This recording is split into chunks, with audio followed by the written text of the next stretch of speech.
Hello, welcome back. This is the third video solving physics national exam for grade 8. For today, the first question it says, in which one of the following devices does atmospheric pressure is not used for its operation? That means from the choices, choice A, rubber sucker, B, lamp, C, lift lamp and pump, and D, syringe it says. That means three of them, they are using atmospheric pressure. Necessarily one of it is not. Which one is it? That's the question. So obviously the answer will be B. You know, B, it says lamp. Lamp, the purpose is for lighting. But the others, rubber sucker, lift pump, syringe, they are working by difference of atmospheric pressure. For example, if you consider the lift pump, as you see, it looks like the picture in this way, and you can apply a force here and press it. Then what will happen? There are valves. There is a valve here, and there are two valves, up down here. So when you press it, the piston moves up, and the upper valve will be closed, and the down valve will be opened, and then through this pipe the water will move up, because there will be a change of because this area is like it's going to be vacuum, because it is closed. The upper valve is closed, so when you press it, it moves up. Therefore, change of atmospheric pressure happen, and then the water will move up. Then at some point when you finish, the lower will be closed and the upper will be opened. This time the water start moving up, and this one will go down. The same manner it continues. So it is using change of atmospheric pressure this time. If you consider rubber sucker and syringe, also the same manner. For example, this dropper, it has the same purpose like that of rubber sucker. When you press the rubber bulb, okay, change of atmospheric pressure will happen, and then when you insert in the liquid and release it, and the water will enter, it will take the position of the vacuum area place. And then when you take it out, and again when you press it, that liquid will be dropped. So we call it dropper. It has the same like that of syringe or rubber sucker. They are using atmospheric pressure. Therefore the answer will be B. The next question, it says, taking that second S, column C, the SI unit of electric current. So remember what means current. Current will be represented by I. The formula, it is charge over time. When you have charge and time, you can apply this formula. The charge is measured by coulomb, and the time will be measured with second. So it's the same as coulomb per second, or it is ampere. So which one is the answer? Obviously C. The next question, it says, which one of the following sentence is incorrectly stated in differentiating boiling and evaporation? A, boiling is affected by surface area, unlike evaporation, it says. B, boiling takes place at fixed temperature, unlike evaporation. C, evaporation has cooling effect on a body, unlike boiling. D, evaporation is affected by wind, but boiling does not. So let us try to compare and contrast from your previous lesson. So if you try to recall from your previous grade level, boiling happens at boiling point, but evaporation at any temperature. And boiling happens throughout the liquid, but evaporation at the surface only. And boiling has no cooling effect, but evaporation, it has cooling effect. It is amazing cooling effect. It has we are using it for amazing technology. For example, in case of refrigerator or air conditioner, this is used, or they are used by cooling effect of evaporation. You know, the other thing, boiling will not be dependent on wind or surface area. It will not be affected by surface area or wind, but evaporation it will. So which choice will be appropriate for this question? It says incorrectly. So A, boiling is affected by surface area. No, this is the wrong one, because boiling, it will not be, doesn't depend on wind or surface area. The other, it work. Boiling takes place at fixed temperature. Yes, we said it. It happens at a boiling point. For example, 100, I mean, water boils at 100 degrees Celsius, you know. But evaporation has cooling effect, yes. And evaporation is affected by wind, but boiling doesn't, yes. So the answer will be A. The next question, if a larger number m, there is a number m, okay, having m zeros starts with a single digit p. It starts with a single digit p, and it has zeros. How many zeros? The number of zeros is already m, it says. We don't know how many zeros it has, but it has m zeros. It is a single digit. The b, it starts with b. The b is the starting one. It starts with b and many zeros it has. This is the number m. That b is between 0 and 10, yes, obviously, like 2, 3, 4, until from between 0 and 10 anyways. What is the scientific notation of m? We can write this one as b times 10 the power of what? 10 the power of how many zeros it has? M zeros. The number of zeros will be the exponent. So obviously the answer must be b times 10 the power of m. So it will be A. The next question, a car is accelerating uniformly from rest according to a record in the table below. So the acceleration of the car, this one, everything is given. At 1 second it was 4, at 8 2, like if you divide 4 over 1 or 8 divided by 2, because you know acceleration means change in v over change in time. It starts from rest, means from 0. So 4 minus 0, you can make it 4 minus 0 over 1 minus 0, the change in time. If you make it, it's going to be what? 4 meters per second square. Or any 8 minus 4 and 2 minus 1. This is the same as slope. From velocity versus time graph, okay, the gradient or the slope will be the acceleration, because change in v over change in t. The change in velocity over the change in time. So the answer obviously will be D.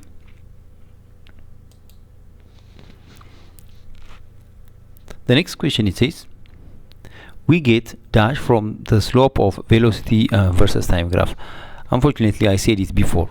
From velocity versus time graph, okay, the slope will be the acceleration, because that means change in v over change in time.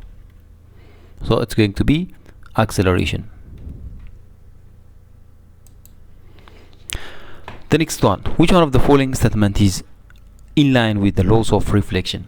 This point, we need to remember what does the laws of reflection says. When we are discussing about reflection, there must be light from the source.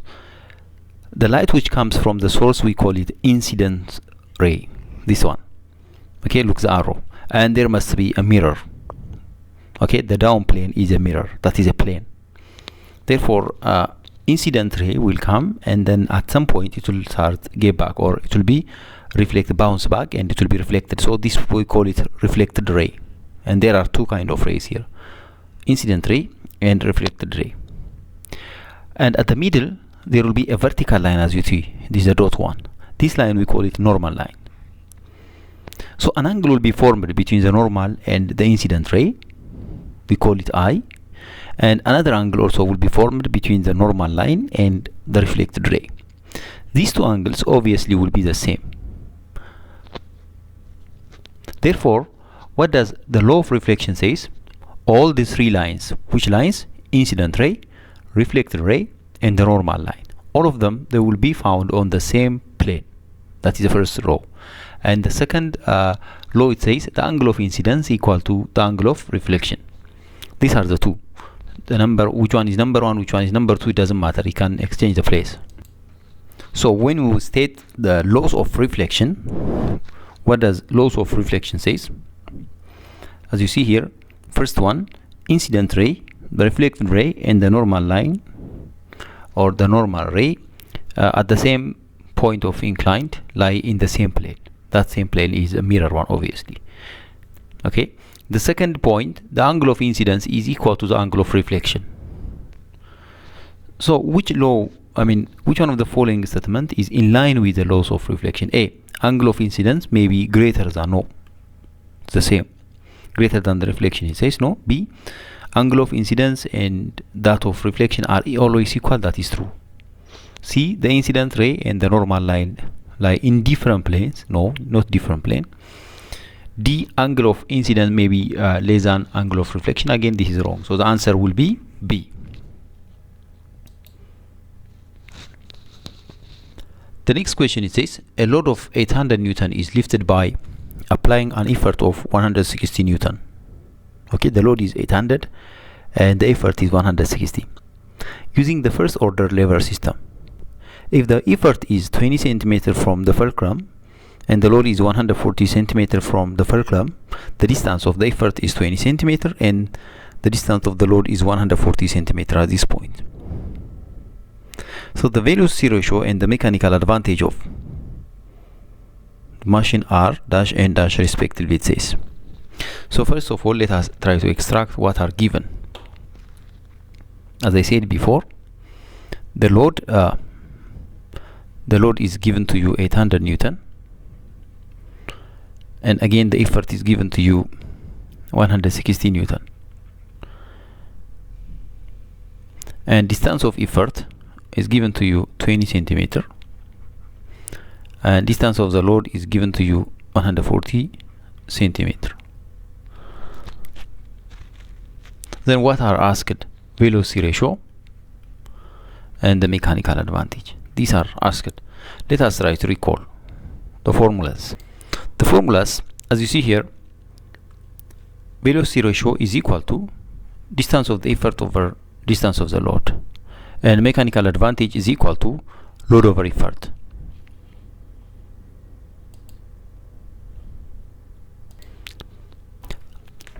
This is the first order lever system. Looks like there will be a fulcrum, here it is, and you can apply an effort here. The effort position will be somewhere around here and the load will be somewhere around here. Therefore, when we are talking about distance of the effort, means the distance from the load until the fulcrum. This distance, this is, we call it distance of the load, and the distance of the effort means the distance from the fulcrum until, from here until here, the effort, that is distance of the effort. So this is how does it looks. When you press, okay, when you press somewhere around here, what will happen? The load will be lifted. So let us try to calculate. First of all, velocity ratio. Velocity ratio is equal to, it says velocity ratio and mechanical advantage. It is distance of the effort over distance of the load, which is, what is the distance of the effort? 20 over 140, because centimeter will be cancelled each other, so 2 over 7 by 2, I mean by 2 1 by 2 7, 1 over 7. 1 over 7 means the velocity ratio will be nearly, so it will be 1 over 7, or like 0.1, nearly 0.1 we can say. That is a velocity ratio. What about the mechanical advantage? The mechanical advantage is going to be, as I said, the formula is load over effort, which is the load is 800 over 160. You can divide, cut 0, and then what will happen? 80 over 16. Then we can divide by 8 both, because 80 by 8 it will be 10. This one by 8 it will be 2, and then 10 divided by 2 will be 5. This is a mechanical advantage. So it says the velocity ratio and the mechanical advantage of the machine dash and dash respectively. It must be 1 over 7 and 5.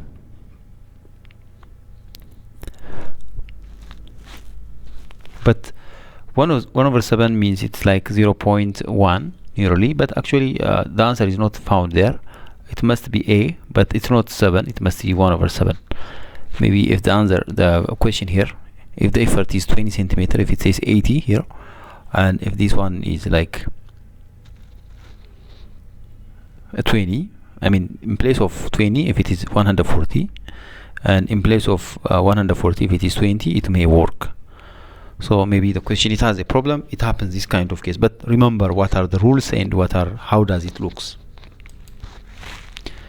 Okay, let us continue to the next question. It says consider a bar magnet below with 2 points R and S in its vicinity.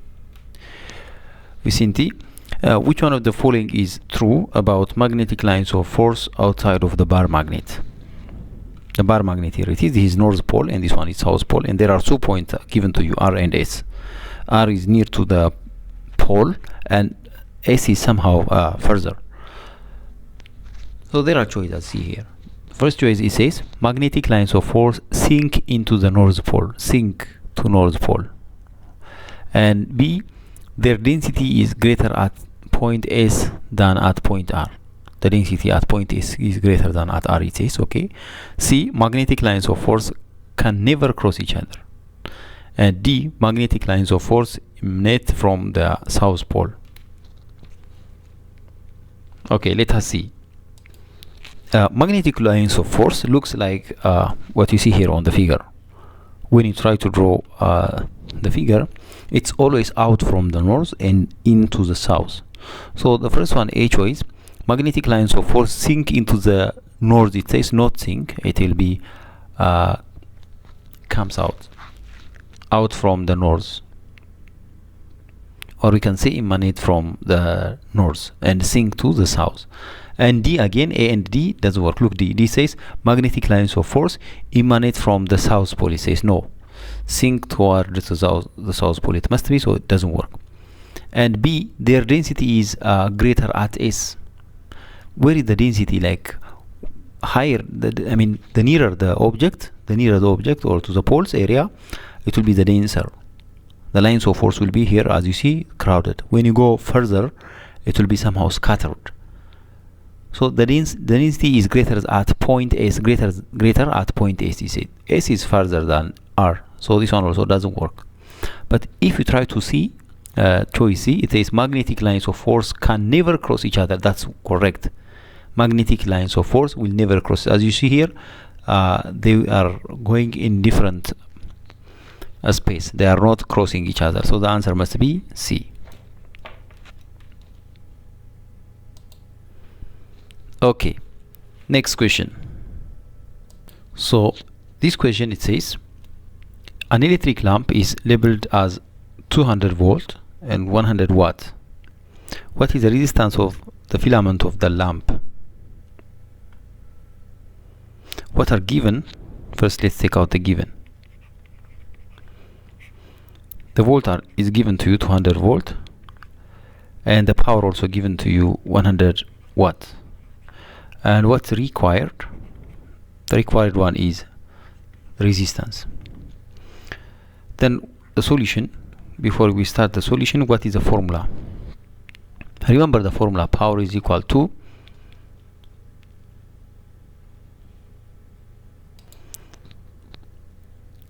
it is V square over R.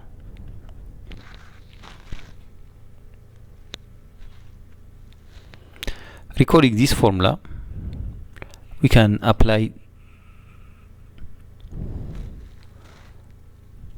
the process. You know, power is equal to IV.